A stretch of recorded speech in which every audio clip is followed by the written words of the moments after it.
우리 찬송함으로 하나님 앞에 나아가도록 하겠습니다. 찬송가 391장입니다.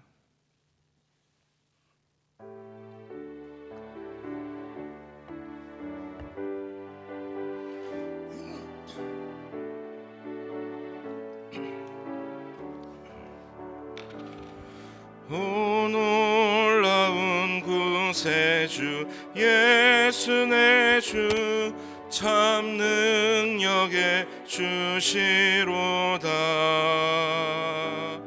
큰 바위 및 안전한 그곳으로 내 영혼을 숨기시네.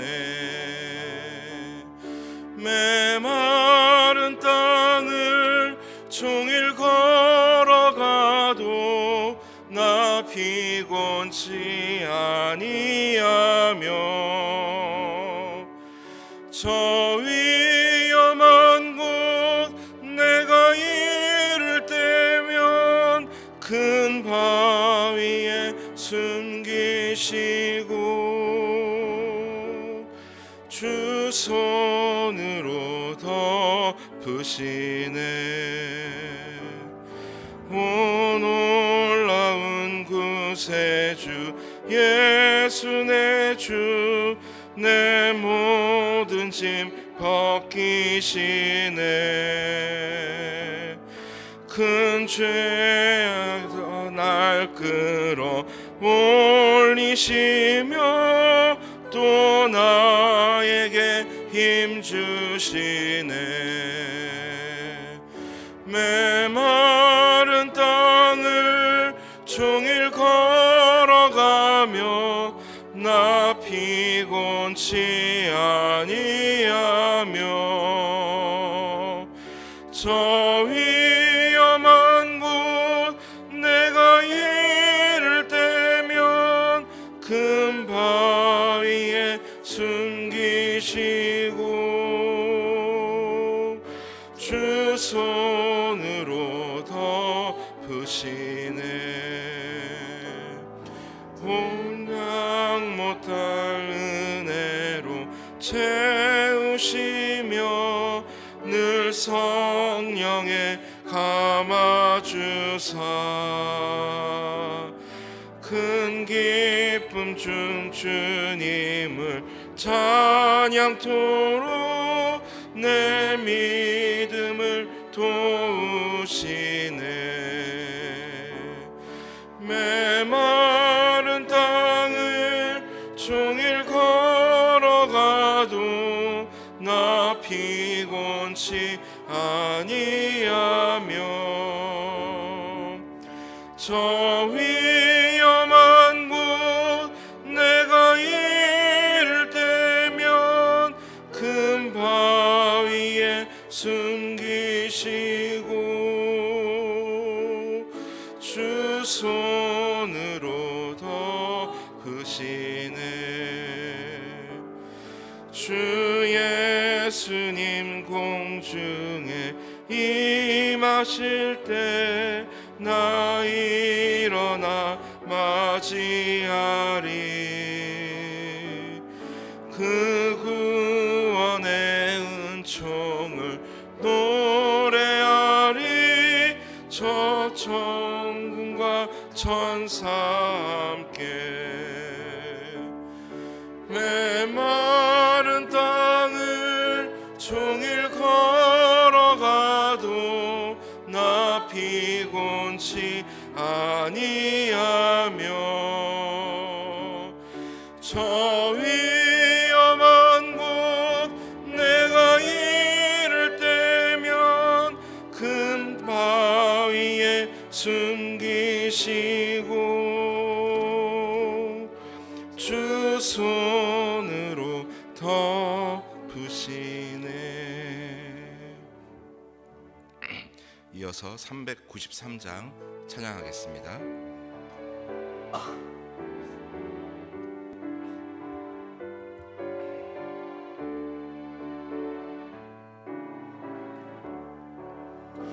오 신실하신 주 내 아버지여 늘 함께 계시니 두려움 없네.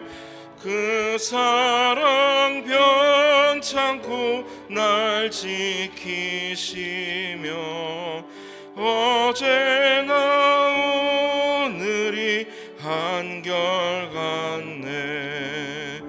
오 신실하신 주, 오 신실하신 주, 날마다 자비를 베푸시며 일용할 모든 것 내려주시니 오 신실하신 주, 나의 구주. 봄철과 또 여름, 가을과 겨울, 해와 달 별들도 다 주의 것. 만물이 주 영광 드러내도다. 신실한 주 사랑 나타내네. 오 신실하신 주, 오 신실하신 주, 날마다 자비를 베푸시며 일용할 모든 것 내려주시니 오 신실하신 주, 나의 구주. 내 죄를 사하여 아니하시고 주 친히 오셔서 인도하네. 오늘의 힘되고 내일의 소망, 주만이 만복을 내리시네. 오 신실하신 주, 오 신실하신 주, 날마다 자비를 베푸시며 일용할 모든 것 내려주시니 오 신실하신 주, 나의 구주. 다 함께 묵도하심으로써 수요 3일 밤 예배를 하나님 앞에 올려드리겠습니다.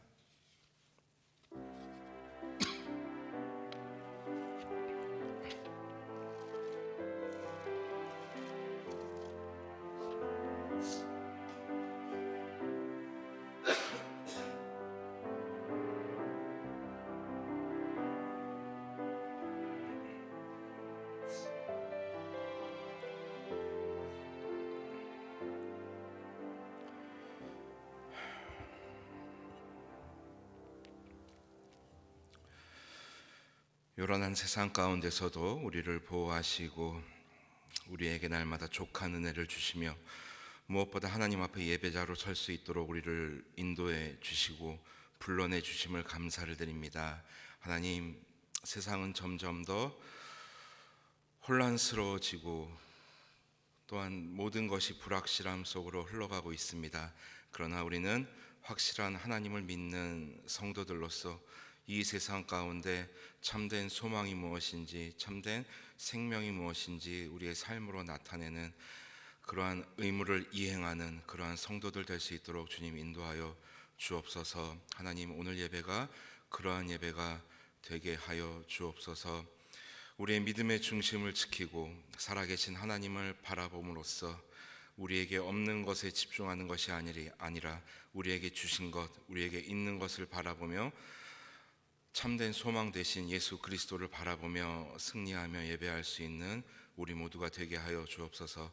영상으로 예배하고 있는 모든 성도들에게도 주님 동일한 은혜 부어주실 줄 믿사옵고 이 모든 말씀으로 주 예수 그리스도 이름으로 기도드립니다.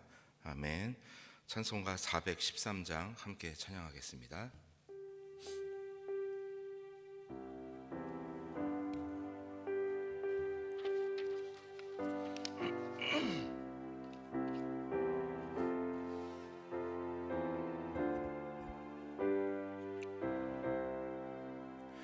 내 평생에 가는 길 순탄하여 늘 잔잔한 가 같든지 금풍 바로 무섭고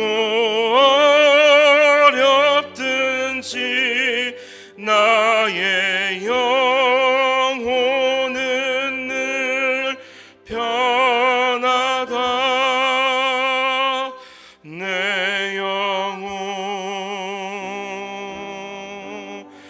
평안해. 내 영혼 평안해. 저 마귀는 우리를 삼키려고 입 벌리고 달려와도 주 예수는 우리의 대장 되니 끝내 싸워서 이기리라. 내 영혼 평안해. 내 영혼 평안해. 내 지은 죄 주홍빛 같더라도 주 예수께 다 아뢰면 그 십자가 피로써 다시 쓰사 있는 보다 더 정하리라. 내 영혼 평안해. 내 영혼 평안해. 저 공중에 구름이 일어나며 큰 나팔이 울릴 때에 주 오셔서 세상을 심판해도 나의 영혼은 없으리. 내 영혼 평안해.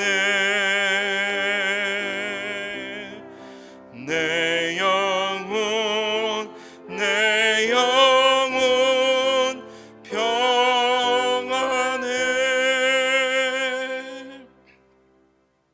아멘. 우리 함께 한 마음으로 한 믿음으로 기도하며 나아가도록 하겠습니다.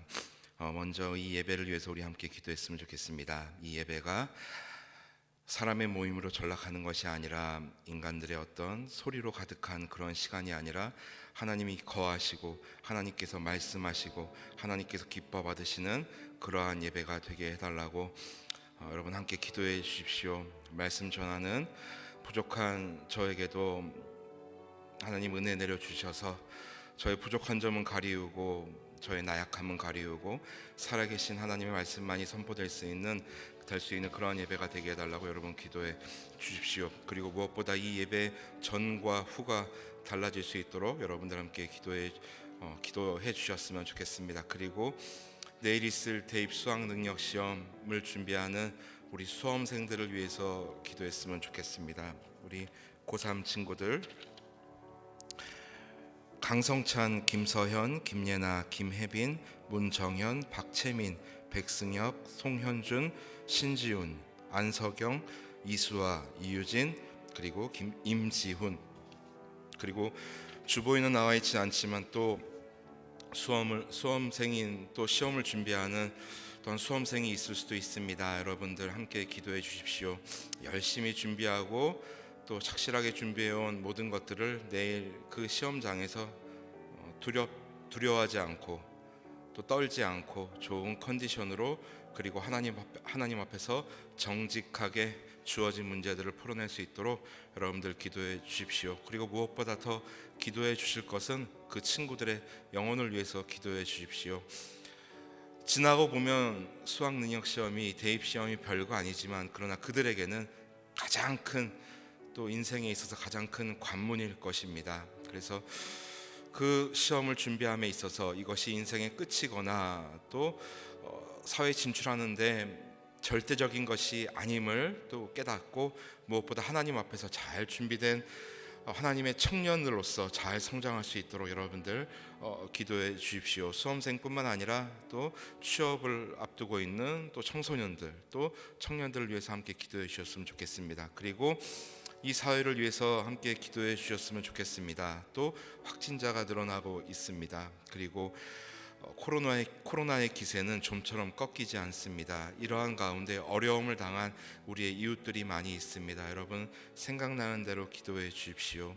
실직한 분들 또 이것으로 인하여 어려움에 힘에 부치고 있는 자영업을 하고 계시는 분들 또 말할 수 없는 고통 가운데 있는 분들 비록 우리가 그분들의 마음을 다 헤아리지 못하지만 그러나 살아계신 하나님 공의의 하나님의 선하심이 드러날 수 있도록 그리고 사랑의 하나님 그분들의 삶을 위로해 주실 수 있도록 위로해 주십사 우리가 함께 기도했으면 좋겠습니다. 그리고 마지막으로 우리 교회를 위해서 기도했으면 좋겠습니다.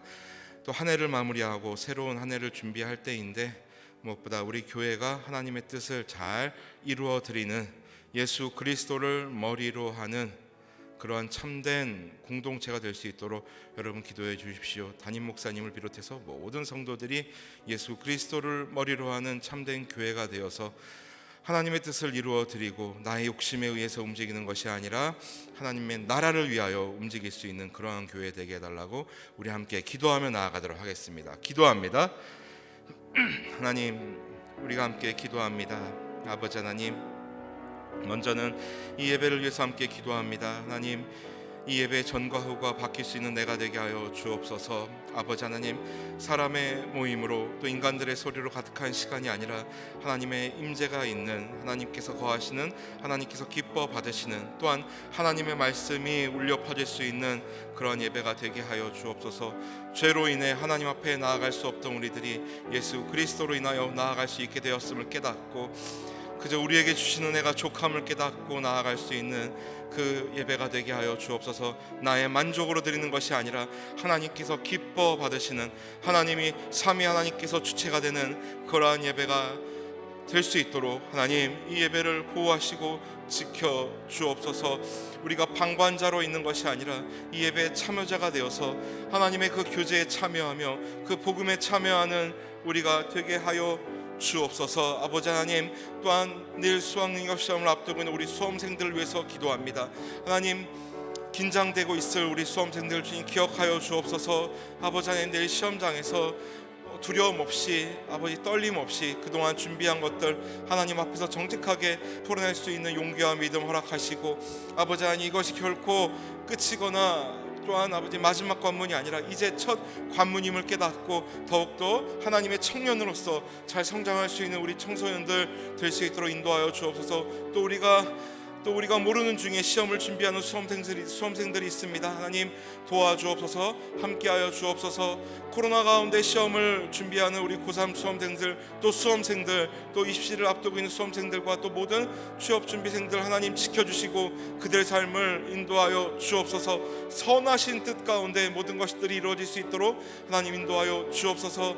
하나님 또한 기도하옵기는 아버지 하나님 우리 사회를 위해서 기도합니다. 아버지 이 코로나의 기세는 꺾일 줄 모르고 아버지 하나님 연일 맹위를 떨치고 있습니다. 이러한 가운데 어려움 당한 우리의 이웃들이 너무나 많이 있습니다. 하나님 도와주옵소서. 하나님 도와주옵소서. 당신의 뜻을 보여주옵소서. 당신의 길을 보여주옵소서.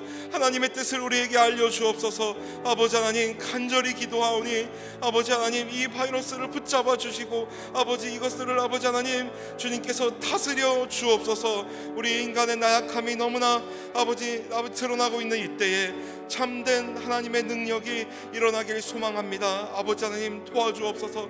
도와주옵소서. 이 일로 인하여 어려움 겪고 있는 우리 이웃들 하나님 위로하여 주옵소서. 남모를 눈물을 훔치고 있는 우리 이웃들을 주님 기억하여 주옵소서. 또한 우리가 그들을 위해서 우리의 사랑을 보여줄 수 있는 그런 넉넉한 그리스도의 사랑을 가지고 있는 우리가 될 수 있도록 인도하여 주옵소서. 아버지 하나님 우리 교회를 위해서 기도합니다. 하나님 우리 교회가 하나님 나라 이루어가는 신앙 공동체로서 하나님 예수 그리스도를 머리로 하는 우리 인간의 생각은 접어두고 하나님의 뜻을 이루어드리는, 인간을 기쁘게 하는 것이 아니라 하나님을 기쁘게 해드리는 그러한 조직으로서 참된 공동체로서 나아갈 수 있도록 하나님 인도하여 주옵소서.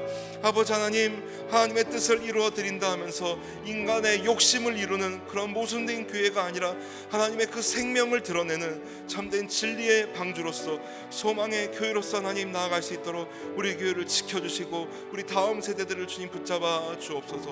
하나님 함께 하시기를 소망합니다. 역사하여 주옵소서.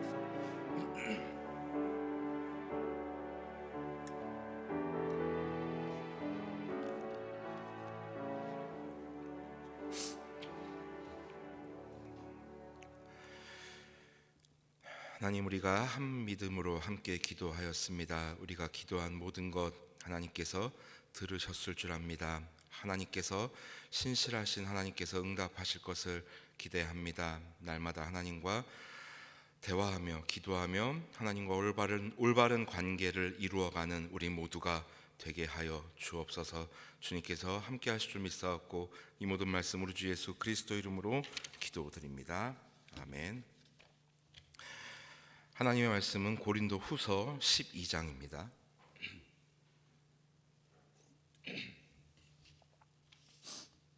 고린도 후서 12장 10절 한 절의 말씀 제가 받들어 읽겠습니다.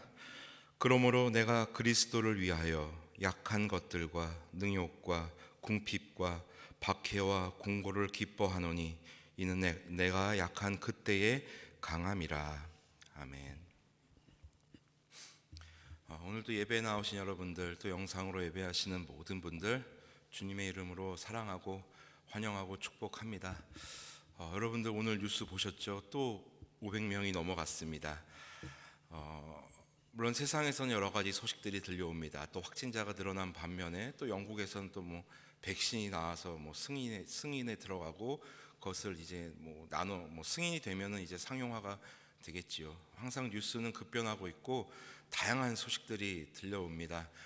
그럴 때 우리 그리스도인의 자세는 그런 소식들을 외면하는 것이 아니라 더 꼼꼼히 살펴보고 그 가운데서 또 역사하실 하나님을 기대하는 것, 이것이 올바른 그리스도인의 자세가 아닐까 생각됩니다. 한 가지 소식에 일희일비하면서 그렇게 흔들릴 것이 아니라 이 땅에 우리가 살아있는 교회로서 또 예수 그리스도를 머리로 하고 있는 그런 교회로서 우리가 이런 흔들리는 세상 속에서, 불확실한 세상 속에서 우리의 어떤 확실함을, 그런 진리를, 생명의 빛을 나타내는 그런 우리가 되었으면 좋겠습니다.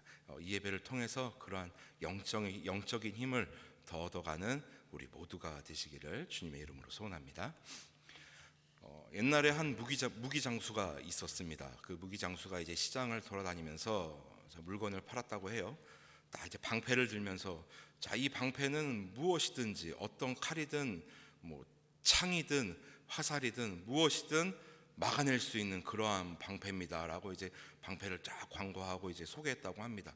뭐 사람들이 몰려들었겠죠. 그리고 또 하나 또 이제 창을 꺼내 들면서 이 창은, 이 예리한 창은 어떠한 단단한 물체도 뭐 어떠한 방패도 꿰뚫을 수 있는 창입니다. 여러분 보십시오. 자, 이렇게 이제 뭐 물건 창과 방패를 팔았다고 합니다. 그런데 어떤 상인이, 어떤 사람이 지나가면서 그러면은 그 방패와 창 두 개 한번 부닥쳐 보라고, 어떻게 되는지 보자고. 자, 이렇게 말을 했다고 합니다. 자, 여기서 유래된 말이 이제 모순이죠. 뭐 어떠한 것도 막아낼 수 있는 방패, 어떠한 것도 뚫을 수 있는 창. 앞뒤가 안 맞는다라는 그런 뜻입니다. 앞뒤가 안 맞는 의미가 바로 이 모순인데, 그래서 이 모순이라는 단어를 어떤 긍정적인 데보다는 부정적인 데 많이 쓰지요. 저 사람은 참 삶이 모순이야라고 하는 얘기는 이제 언행 불일치가 된다라는 겁니다. 우리가 정치인들을 신뢰하지 않는 이유가 그거 아니겠습니까? 막 공약을 얘기하고 어떤 걸 얘기하는데 막상 그들의 삶 속에서는 그것을 지키려는 의지도 없고 그것을 어떻게 해보려는 그런 노력이 없을 때 우리는 참 저 사람 참 모순이다라는 얘기를 합니다. 그리고 우리가 서로가 서로에게도 이런 모순적인 행동을 할 때가 많이 있죠. 어떤 선한 얘기를 막 합니다. 어떤 자신 있게 막 얘기를 하고, 자, 우리는 이렇게 해야 됩니다. 여러분들 이렇게 사십시오. 자, 이렇게 하겠습니다라고 딱 얘기하고, 또 삶 속에서는 그것이 이루어지지 않을 때, 저 사람은 참 모순이다라는 말을 우리는 하곤 합니다. 그래서 이제 목회자들이 더 중요시하고 이제 더 주의해야 할 것이 그것이 아닌가 생각됩니다. 이렇게 강단에서 이제 지금 제가 여러분들에게 말씀을 전하고 있지 않습니까? 막 여러분들에게는 우리 어떻게 하자, 뭐 어떻게 하자 얘기하고, 딱 예배가 끝나고 강단에서 내려와서는 막 망나니처럼 만약 제가 그렇게 살아간다면 그것만큼 또한 모순이 없겠죠. 그래서 참된 설교자는 이 설교하는 것도 중요하지만 그것을 지켜내는 것, 살아내는 것이 더 중요하다는 이제 선배 목사님들의 가르침이 이제 기억이 나기도 합니다. 자, 그런데 그래서 이제 모순이라는 단어를 부정적인 상황에서 우리는 많이 씁니다. 그리고 어떤 사람을 좀 이렇게 저 사람 참 별로다라는 얘기를 할 때 이제 모순이다라는 말을 쓰는데, 그런데 오늘 이제 우리가 읽은 이 바울의 모습을 볼 때, 자, 바울은 참 모순적인 삶을 살았던 그런 사람이었습니다. 본인이 본인이 말하는 것과 그의 삶은 일치가 되지 않았습니다. 자, 왜 그러한 삶을 살았는지, 어떻게 그러한 삶을 살았는지 우리가 한번 좀 말씀을 보면서 추적했으면 좋겠고, 그리고 이 바울이 나타내고자 했던 그 모순은 과연 어떤 모순인지, 세상에서 말하는 부정적인 모순인지, 아니면 하나님의 세계에 있어서, 하나님의 구원의 세계에 있어서 우리를 살리는 그야말로 생명의 모순인지, 우리가 그 논리를 뛰어넘는 생명의 모순인지 우리가 한번 살펴보았으면 좋겠습니다. 특별히 고린도후서 12장은 이제 바울의 어떤 그 자랑, 고린도 교회 성도들과 거짓 사도들을 향해서 이제 본인이 막 자랑하지 않습니까? 사도로서 이제 어떠한 삶을 살아왔고 어떠한 고생을 겪어왔고 그 가운데서 자신을 인도하는 하나님을 고백하며 이렇게 막 자기 자랑을 합니다. 그리고 그 자랑 가운데 가장 절정이 이제 고린도서 12장입니다. 드디어 바울이 어떤 자랑을 하냐면 하나님께서 보여주신 계시와 환상에 대해서 이제 자랑을 합니다. 우리가 읽지는 않았지만 1절 한번 보십시오. 1절. 자, 무익하나마 내가 부득불 자랑하노라 하노니 주의 환상과 계시를 말하리라.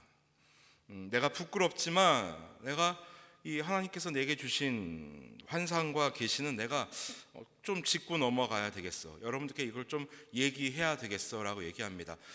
드디어 우리가 바라던 어떤 그런 모습 아닙니까? 바울 하면은 위대한 믿음의 선배고 대단한 하나님의 사도 아니었겠습니까? 그러니 드디어 그가 보았던 계시와 환상, 드디어 바울이 드디어 그것을 이제 자랑하는구나, 그것을 이제 이야기하는구나, 우리는 그렇게 생각할 수 있습니다.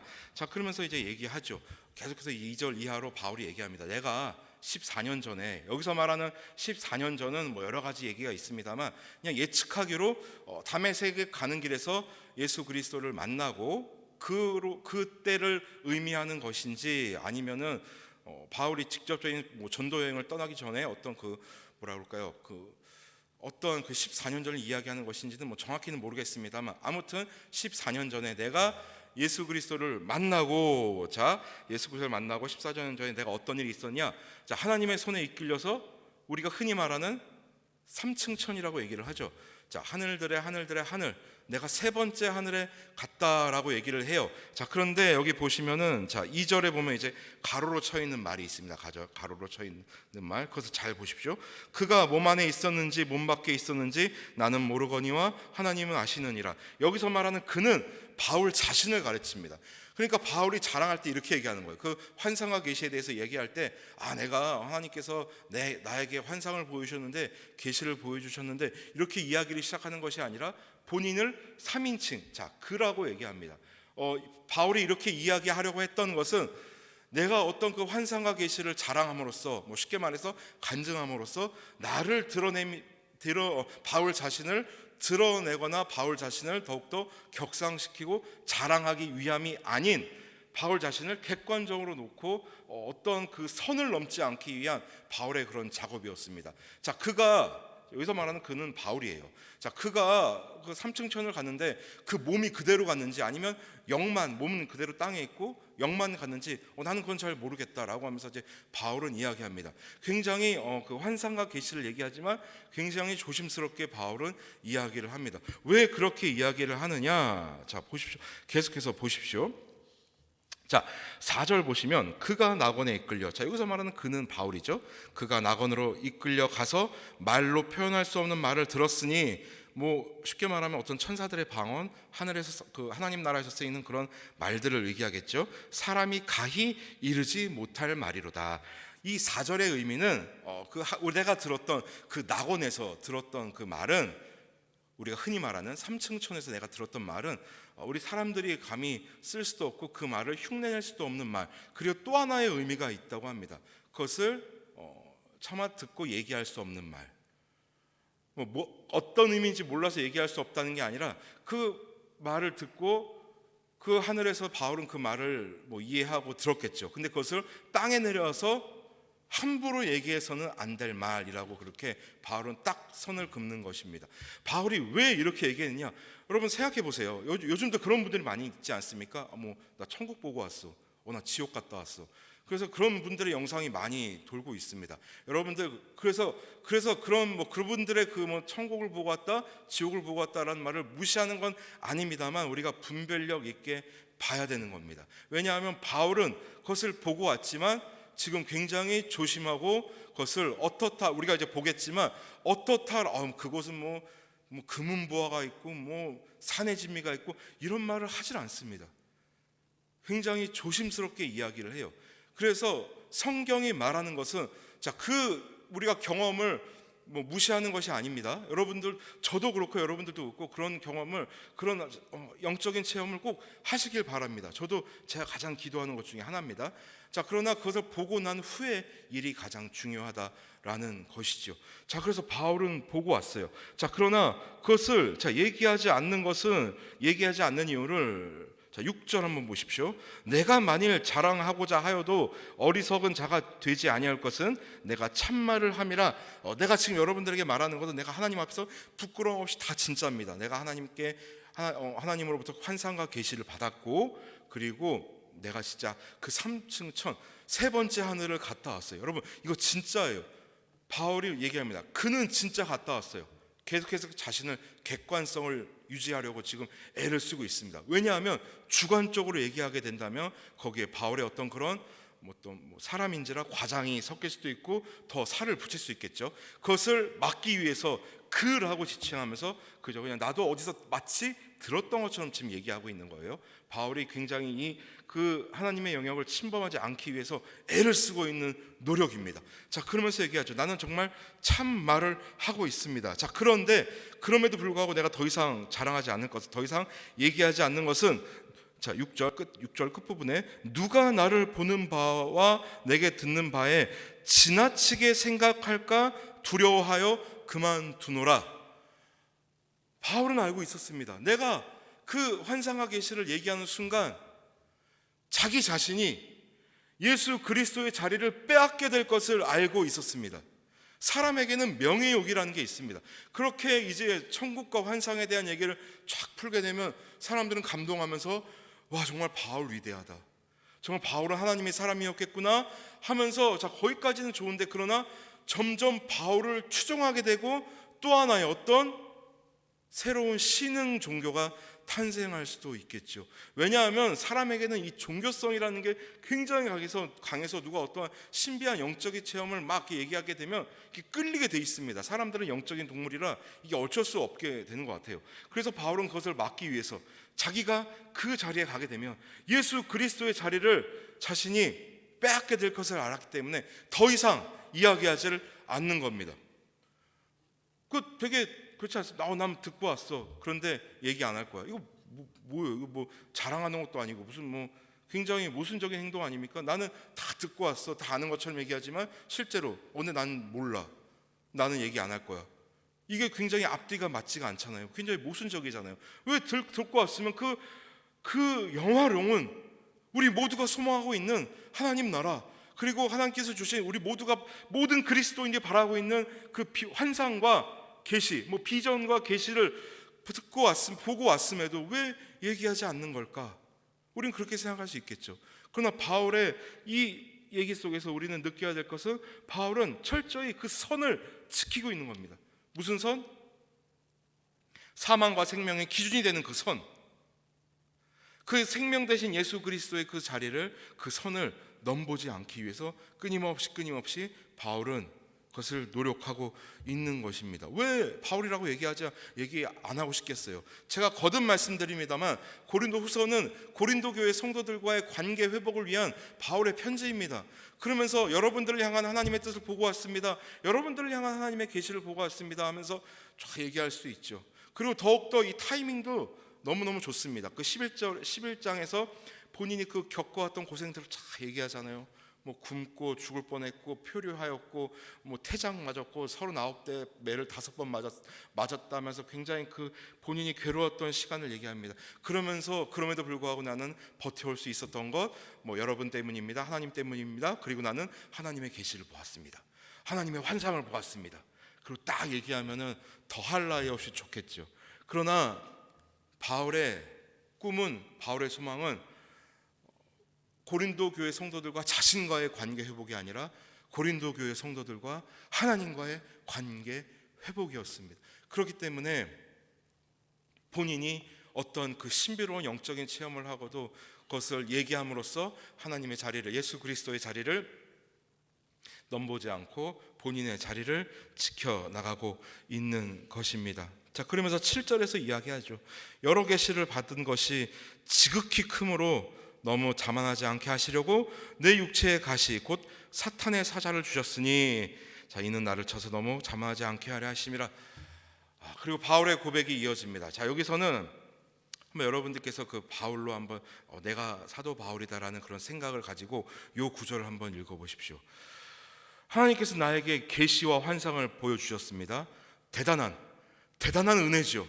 정말 너무나 황홀합니다. 그런데 동시에 사탄의 사자, 가시를 주셨답니다.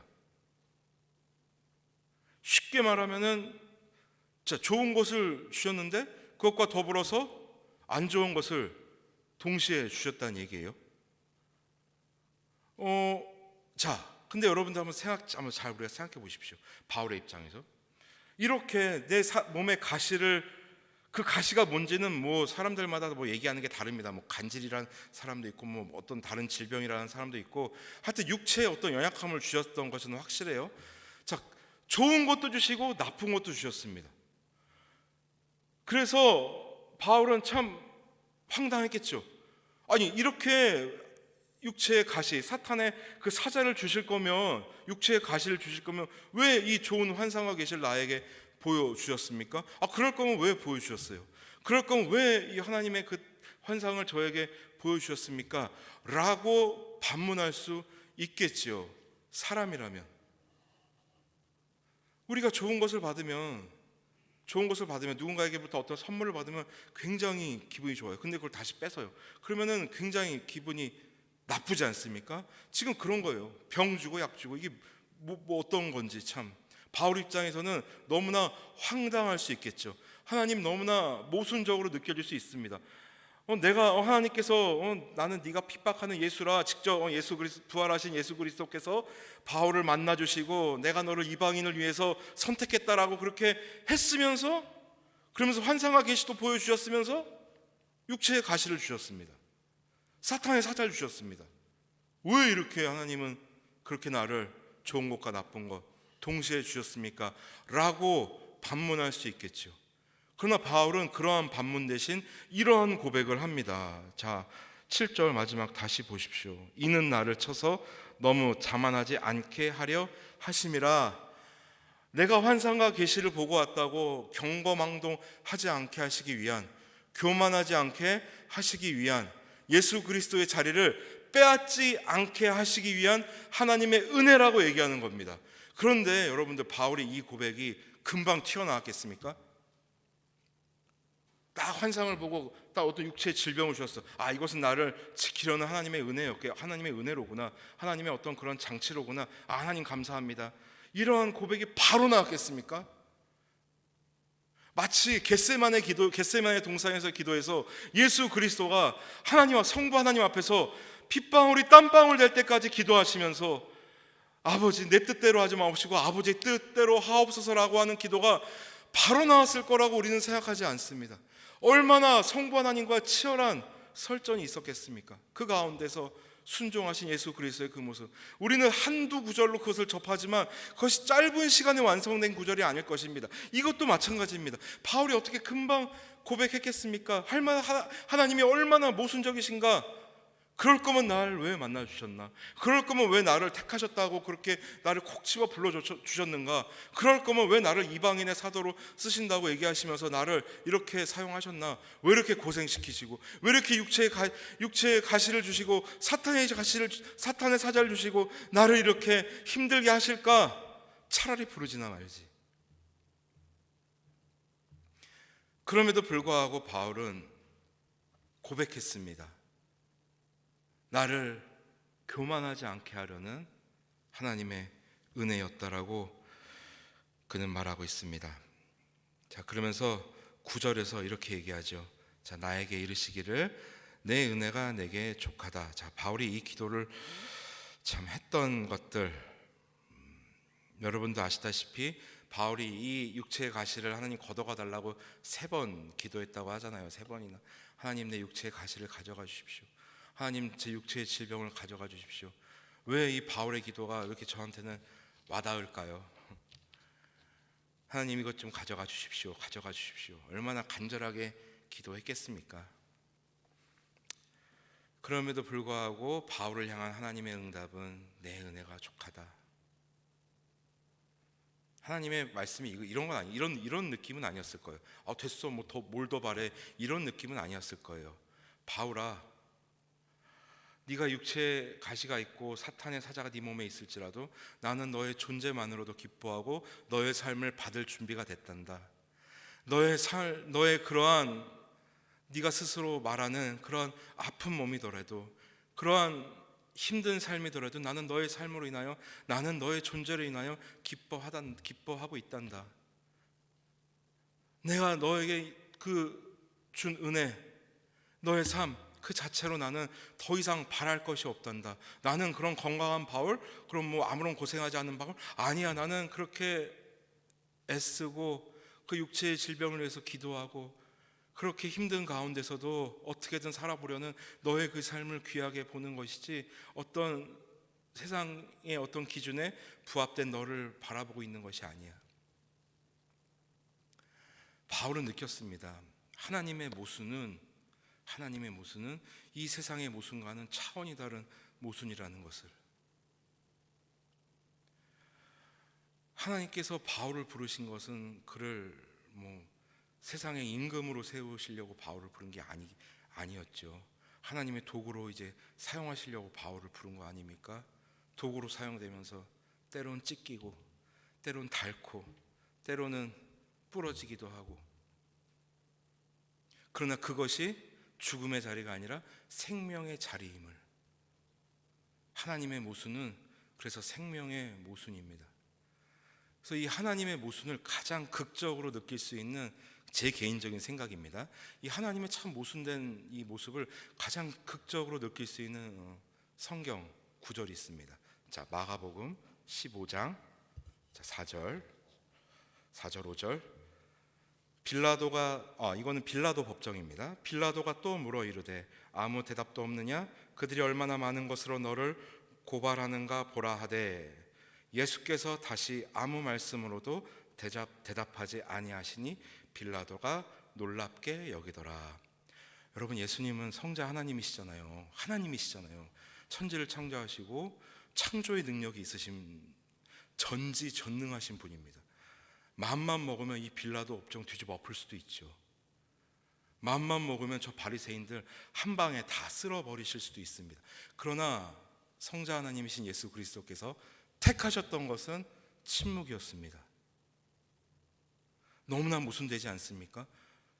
어떻게 창조주가 피조물들 앞에서 굴복하고 저런 수모를 당하고 있지? 그리고 이 모순된 상황이 더 극적으로 나타난 것이 바로 십자가였죠. 이 모순된 상황 때문에 제자들은 다 도망갔습니다. 그러나 예수 그리스도께서 왜 이런 수모를, 이 자리를 침묵으로 지켜내셨습니까? 왜 이 모순된 상황을 연출하셨습니까? 바로 당신들의 백성을 구원하시기 위함입니다. 이 자리를 지켜내셔야만, 이 모순된 상황을 이겨내야만 당신의 그 구원의 역사를 펼칠 수 있기 때문에 예수 그리스도께서는 그 자리를 지켜내셨습니다.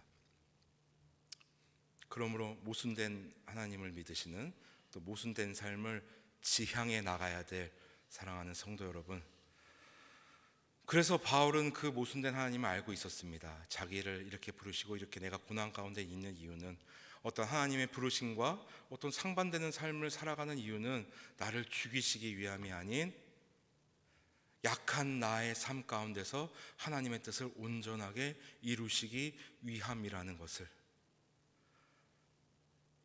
인간의 연약함 속에서 하나님은 더 추해지거나 하나님 자신이 비참해지는 것이 아니라 그때가 바로 하나님의 때인 것을 하나님께서 알려주시는 하나님의 방법임을 알았기 때문에 바울은 이렇게 고백했습니다. 10절입니다. 그러므로 내가 그리스도를 위하여 약한 것들과 능욕과 궁핍과 박해와 공고를 기뻐하노니 이는 내가 약한 그때에 강함이라. 우리가 살아가면서 너무나 그 힘들 때를 많이 마주하지요.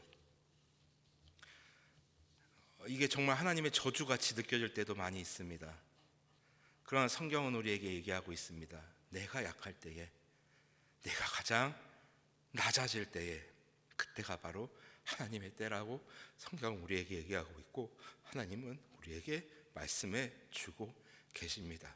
그래서 하나님의 모순은 죽이는 모순이 아니라 생명의 모순이라는 것, 그것을 우리는 신뢰하기에 믿기 때문에 오늘도 우리는 살아갈 수 있는 것입니다. 여러분들의 삶이 얼마나 고되고 힘들지 제가 어떻게 가늠이나 할 수 있겠습니까? 저보다 오랜 세월을 살아오신 여러분들께서 더 많은 힘든 일들을 겪으셨을 텐데, 그러한 것을 여러분들께서 견디실 수 있었던 것은 하나님의 모순을 인정하셨기 때문이라고 저는 여기고 있습니다. 그래서 저 역시 다짐합니다.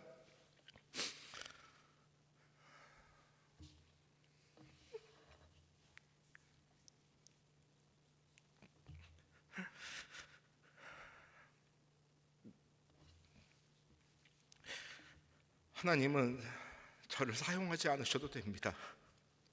하나님은 아쉬울 것이 없는 분이십니다. 그럼에도 불구하고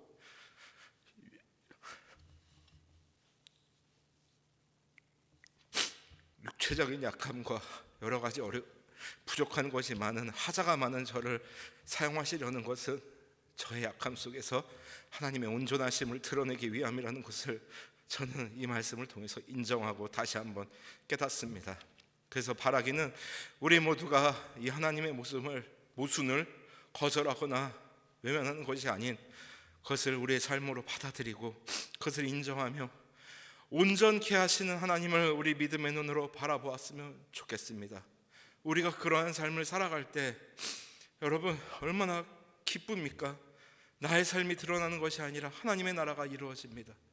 그리고 하나님께서는 연약한 우리 한 사람을 들어 사용하신다는 증거입니다. 그래서 우리가 오늘도 힘을 내며 살아갔으면 좋겠습니다. 바울의 고백처럼 내가 약할 때 강함이라, 내가 약할 때, 내가 광야에 있을 때 그때가 바로 하나님의 때라는 그 믿음의 고백을 우리 일평생 고백하며 살아가는 우리가 되었으면 좋겠습니다. 그리고 그런 우리 교회가 되었으면 좋겠습니다. 그렇게 우리 한 사람 한 사람이 하나님 앞에서 참된 교회로 살아갈 때 하나님께서는 우리 한 사람 한 사람의 인생을 하늘의 별같이 빛나게 해줄 것이고 하나님 나라의 도구로서 더욱더 하나님의 방법대로 사용하여 주실 것입니다. 바울과 같은 그런 복된 삶을 살아가는 우리 모두가 되시기를 주님의 이름으로 소원합니다. 하나님, 그렇습니다. 우리는 살아가면서 너무나 많은 모순된 상황에 처하게 됩니다. 하나님조차도 모순되게 보일 때가 너무나 많이 있음을 고백합니다. 그러나 하나님의 모순은 우리를 죽이시려는 모순이 아니요, 우리를 버리시려는 모순이 아니요, 우리를 살리시고 우리를 사용하시고 사망에서 생명으로 옮기시는 그런 거룩한 모순임을 우리가 다시 한번 깨닫습니다. 그렇게 깨닫게 해주셔서 감사합니다. 하나님, 우리 삶 가운데, 우리 생활 가운데 어려움이 닥칠 때 아버지 하나님, 그러한 가운데 나의 연약함과 마주할 때, 나의 나약함과 마주할 때 하나님을 외면하는 것이 아니라 그때가 바로 하나님의 때임을 인정하며 그때가 바로 하나님께서 나를 도구로 사용하여 주시는 순간임을 깨달으며 버티며 승리할 수 있는 우리 모두가 되게 하여 주옵소서. 하나님, 그 마음, 그 가정 한 곳 위로하여 주시고 그 마음을 위로하여 주시고 하나님의 때를, 하나님의 생각을 우리에게 알려주옵소서. 그리고 지금도 살아계시며 하나님의 모순이야말로 우리를 위한 하나님의 열심임을 깨닫고 삼위 하나님을 붙잡고 살아가는 우리 모두가 되게 하여 주옵소서. 아버지 하나님, 특별히 내일 수학능력 시험을 준비할 우리 수험생들을 붙잡아 주시고 뿐만 아니라 우리 모든 가정들 주님께서 위로하시고 인도하실 줄 믿사옵고 이 모든 말씀 우리 주 예수 그리스도 이름으로 기도드립니다. 아멘. 주님 가르쳐 주신 기도로 예배를 마치도록 하겠습니다. 하늘에 계신 우리 아버지여, 이름이 거룩히 여김을 받으시오며 나라가 임하시오며 뜻이 하늘에서 이루어진 것 같이 땅에서도 이루어지이다. 오늘 우리에게 일용할 양식을 주시옵고 우리가 우리에게 죄 지은 자를 사하여 준 것 같이 우리 죄를 사하여 주시옵고 우리를 시험에 들게 하지 마시옵고 다만 악에서 구하시옵소서. 나라와 권세와 영광이 아버지께 영원히 있사옵나이다. 아멘.